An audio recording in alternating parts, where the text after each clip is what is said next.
What's that I see? Oh yes, it's the bottom of the barrel. I knew we'd get here eventually. Well, let's keep digging and see where we end up. Ladies and gentlemen, welcome. I'm Josh Strife, and this is Worst MMO Ever, a show where I play the worst MMO games I can find so you don't have to. Drop a like on the video or sub to the channel for more MMO stuff. Ring the bell for all the future notifications. And as usual, a massive thank you to the supporters on Patreon and Twitch who keep the channel going. More on how you can support at the end. For now, let's begin. Today we are playing Inferna, and as we play Inferna, it's going to become painfully obvious we are now firmly in the shovelware part of our MMO journey. Inferna is what would happen if Skyrim slept with The Witcher 3 and then spent 9 months heavily drinking. This game may be one of the worst experiences I've ever had sat in front of a screen, and I've watched cats. Inferna is free on Steam, and I'm still considering trying to refund it to see if I get my 2 hours back. Now, normally I play every MMO I review for at least 6 hours, but you don't need to be kicked in the balls for 6 hours to know being kicked in the balls isn't fun. You can usually figure out it's not the best thing ever after a few seconds, and this game feels the same. Inferna starts. The opening theme sounds like you'd ordered the Game of Thrones theme from Wish.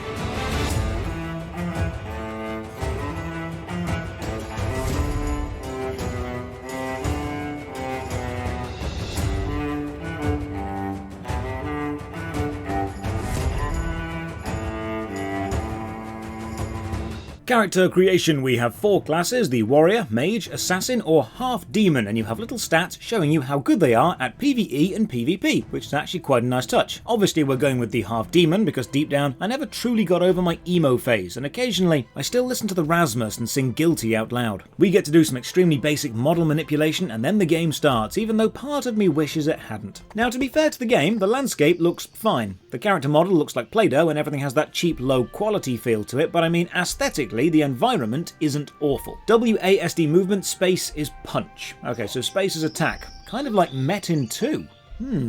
Wonder if that's the last similarity to Metin 2 we'll see. Spoilers, it's not. Quest tracker says to talk to this dude. We do, and there's a loud pencil sound effect. Oh, hello villagers and heroes sound effects. I've missed you. Into the first village, and okay, this isn't awful. It launches, it plays, and of all the games in the world, this is definitely one of them. It feels very RPG Maker, very early 2000s shovelware. I opens the inventory, C opens the character sheet, they're both fine if extremely basic looking. Talk to a potion seller girl, nothing is voiced, which is probably a good thing, and she sends us to talk to more people. In the middle of the village, you've got these tables with player names above them, and clicking them opens a shop interface. Oh, these are player-owned shops. Why? Why is this always a feature in shovelware games? Why do you feel this is something that deserves development time over, say, the UI? First quest, go and kill 6 foxes. Okay, well thankfully all the foxes are labelled Fox in big letters. Also, they're all grouped together, like Metin 2. So I run up to them and start combat. Behold, combat.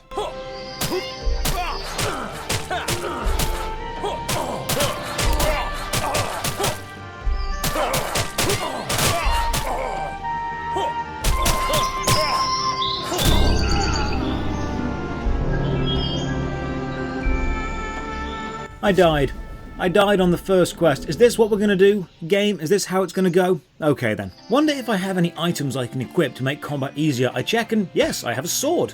And oh, I have a free mount and it's a lion. I have a lion. A lion that looks like it's made of bad CGI and terrible animation. This lion reminds me a lot of Joshua and the Promised Land. I will name my lion Sabrespark. Back to the foxes with my sword equipped, and they die a lot faster. Now there's no lock-on, and there's no real action combat system either, so it's kind of an awkward mix of get close and just hold spacebar. But while I'm holding spacebar, my legs do this. I don't know what this is. Legs aren't meant to do that. No one's legs have ever moved in this way while sword fighting. This is what happens when you find the character rigger on Craigslist. Oh, also you can chug potions while fighting to keep refilling your health. Kinda like Metin 2. Kill the foxes, get sent to the smith to upgrade my sword. He says you don't want to do that because your weapon might just straight up break, but here's a better sword to say thanks. So there is an upgrade system, but it has a chance of just destroying items with no way to get them back. You know, if I had to design an upgrade system that no one would ever use, randomly destroys your item is a feature I would definitely make sure it had. Also, the smith has a quest and I need to kill 15 foxes. Right, seeing a pattern here. You can also fight while mounted, and your attacks now have a knockback and hit harder, and you move quicker. And there's no abilities, so there's no reason to not do this. This makes combat absolutely trivial, and as we'll see later, it makes you basically unkillable to large groups of enemies. Even overwhelming hordes will fall at the might of you being mounted and swinging a sword. The fox hide looks suspiciously like fox meat in my inventory. I guess the fox hide asset pack was just out of their budget. Bring the hides back to the smith, then get sent to the sword shop for my reward. Get given a sword that hits hundreds of damage more than my current weapon, so I can already see the numbers are going to reach absurd figures very fast. Like it's the first quest reward. You could just give me a +2 or a +3 better sword, but no, plus several hundred. Okay. Oh, your character's face stares at the camera when you move, like directly at the camera. It's really creepy. I showed you my longsword, please respond. Next quest, wolves have taken someone's lunch, so we're off to deliver another. You know, the scenery really isn't bad, and that's what makes it jarring. The character and enemy models look straight out of an asset pack, but the actual scenery and the water and the distant sky looks higher quality and quite pleasant. It feels like two games, a decent quality adventure exploration map with an awful MMO slapped on top of it. Hand over the lunch and get sent to find a bracelet the wolves took, and oh look, other players. You can actually see them on the minimap. You can even see which direction they are facing with a little cone of vision. That's a nice touch. All the enemies seem to exist in groups of 3, and if you aggro one enemy, it draws the other 2 along. None of the early enemies have an aggro range, and the pursuit range is pathetically small. You can basically just back away from fights. Also, just listen, if you can, to this wolf growl. They have used the lowest quality, most microphone-peaking growl effect they can find. It's distorted. It's low quality, and every wolf makes this noise. I know it's mixed up with all the other awful sounds, but just listen and see if you can hear what I hear.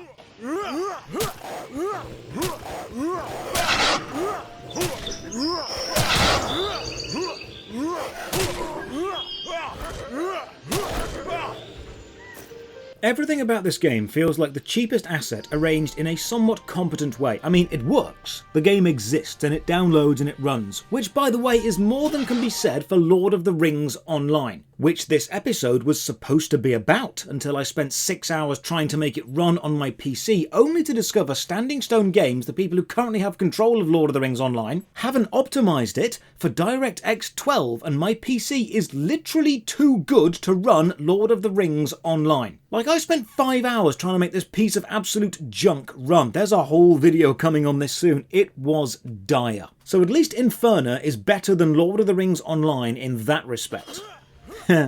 69 gold. Nice.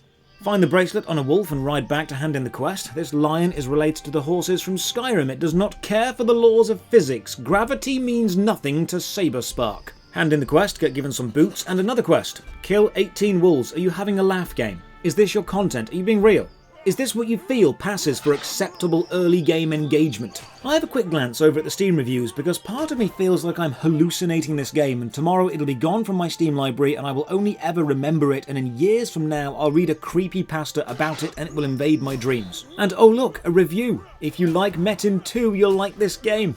Well, I hated Metin 2, so that explains that. I see another player and offer a duel, hoping he will kill me and I'll never respawn, and also hoping maybe the game deletes itself if another player kills you, because that would save me a few clicks later, but unfortunately he runs off like the coward he is. The navigation mesh on this mountain seems like it was designed by a drunk child. Some parts you can walk on, some not. Some are too steep, others are not steep enough. It's like being trapped in an invisible maze. Finish the quest and this drunk guy, literally an NPC called Drunk Man, gives me a reward.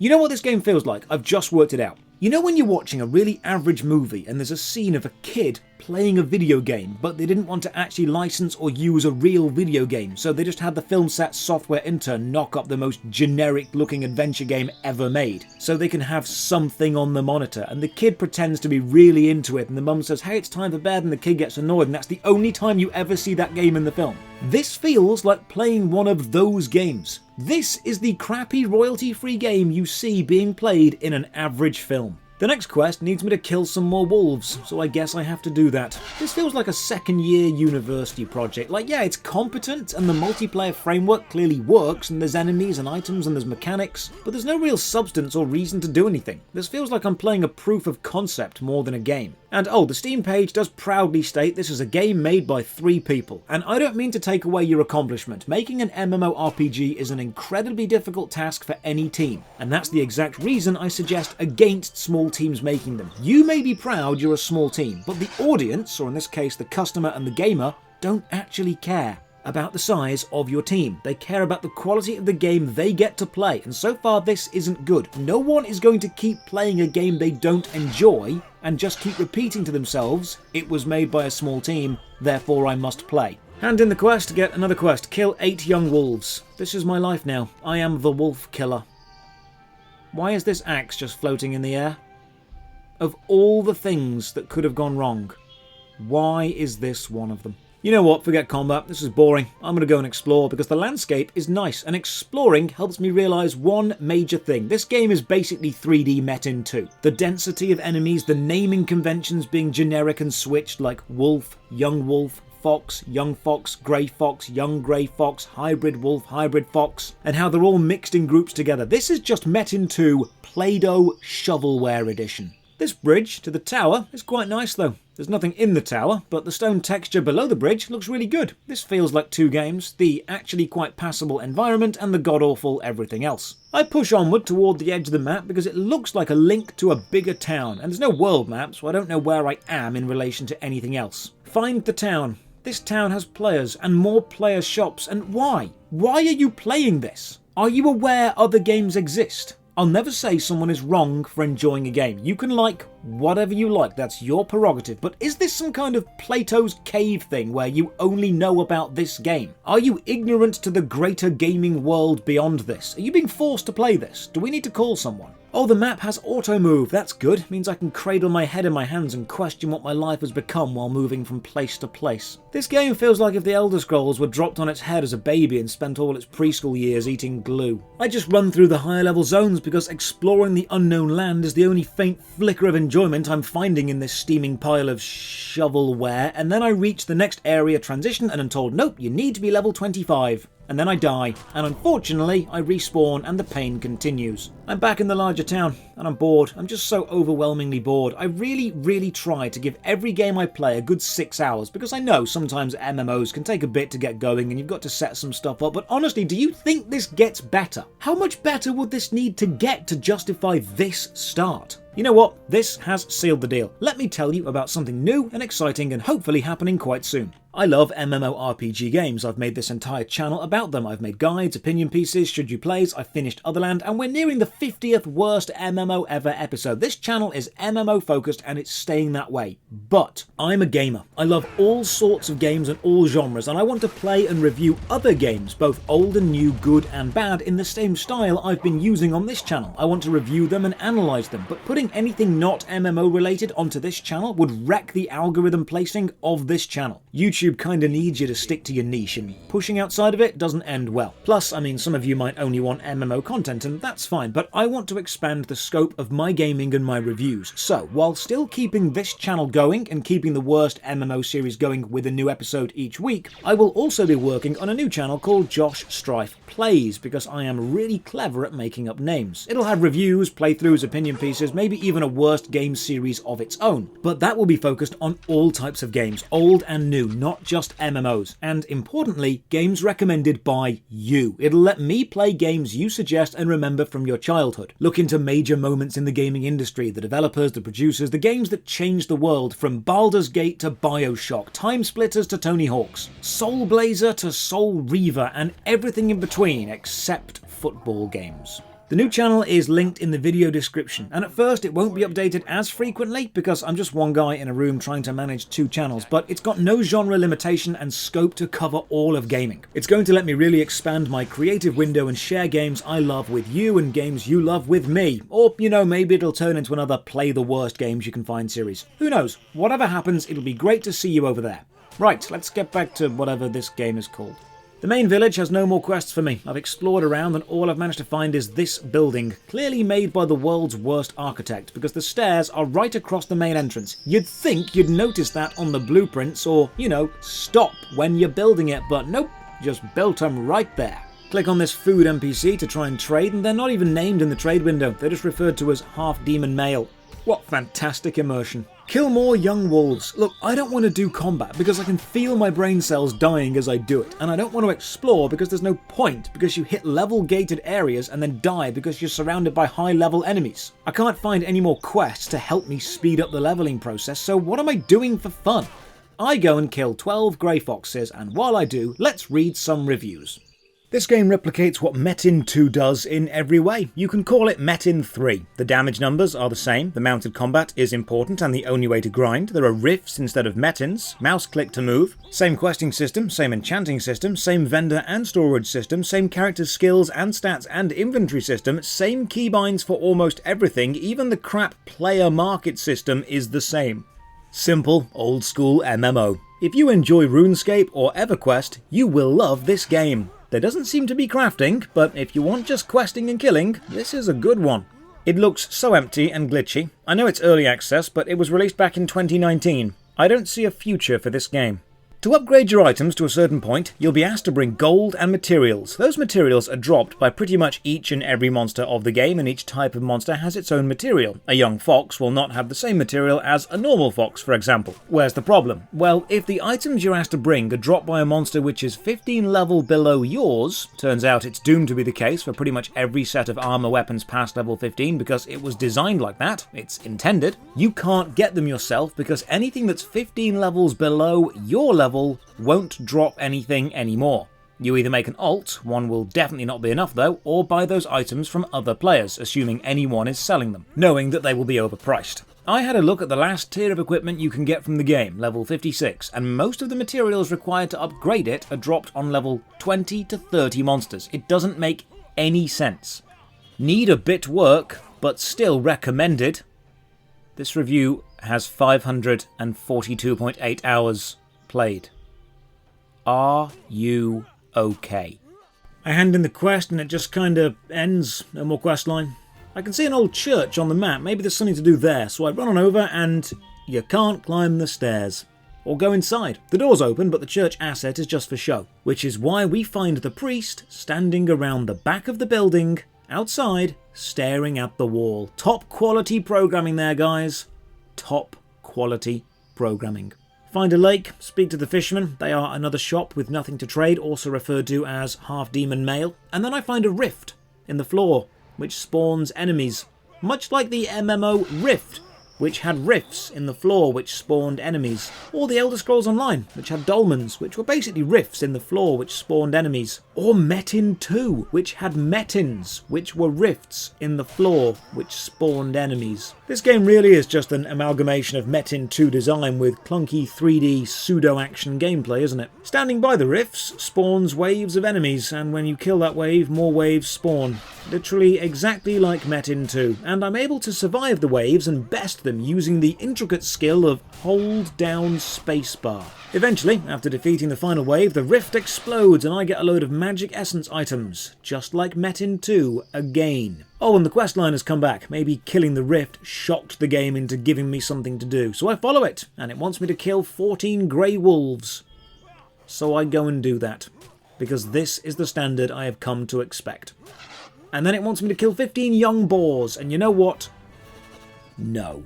This game apparently has crafting, but I didn't get to see it and I can't be bothered to go and find it, so we can assume it's probably crap. Inferna is a game. Of all the games that exist, this is one of them. I would say it feels like the kind of freeware game you'd normally find inside a cereal packet from the late 90s, but actually no, you got Roller Coaster Tycoon in a cereal box, and then Age of Empires, and that's one of the best games ever made, so no, this is worse than a cereal box game. Also, Roller Coaster Tycoon and Age of Empires are on the list of games to play and review on the new channel Strife Plays. Second plug, link in the description. Inferna is a 3D Metin 2 imitation. You can hold down spacebar and kill things and ride a Play-Doh lion that looks like Joshua and the Promised Land. The only praise I can give it is it downloads quickly and launches fine, which actually puts it above Lord of the Rings Online in terms of being customer friendly. Playing Inferna is similar to being kicked in the balls. Some people will be into it and that's fine, but for the vast majority of us, we will hate it instantly and want it to never happen again. To end the review, I will award Inferna Metin 2 out of 10. Thank you very much for watching. Thank you again to the Patreon supporters who keep the channel going. You can support from only £1 a month. Check the video description for links to the future new channel about general game reviews, the Patreon, Twitch, Twitter and Discord, and as always, have a great day.